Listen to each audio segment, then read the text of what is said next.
ரிஷப ராசியில் ராகு இருந்தால் என்ன செய்யும்?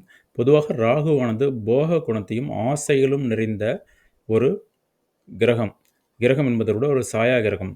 இது அழகினுடைய தத்துவத்தையும், மனிதனுடைய ஆற்றல், சிந்தனைகள், பொருளாதாரம், அழகு என்ற முகத்தை உடைய ஒரு நிலையான அமைப்பை உடைய இந்த ரிஷபத்தில் இந்த ராகு இருக்கும் பொழுது, பொதுவாக ரிஷபம் என்பது சுக்கிரனுடைய வீட்டையும் நம்முடைய பணம் பொருளாதாரத்தை கொடுக்கக்கூடிய இடத்தில் ராகு இருக்கும் பொழுது மிகவும் ஸ்திரத்தன்மை நிலையான தன்மையாகவும் தன்னுடைய பணம் பொருளாதாரம் தன்னுடைய அழகின் மேல் கௌரவத்தை ஏற்படுத்தும் தன்னுடைய கையில் உள்ள பணத்தின் மேல் பேராசையும் தன்னுடைய அழகின் மேல் பேராசையும் உடைய குணத்தை இந்த இடத்தில் இந்த ராகுவானது எலிஜிபிலிட்டி பண்ணும். அதே போல் நிலையற்ற சிந்தனையும் சற்று ஒரு சில நேரத்தில் பார்த்தால் இந்த ஆசையே காரணம் என்ற பைத்தியகாரத்தனமான சிந்தனைக்கும் இந்த இடத்தில் ராகு வழிவகுக்கும்.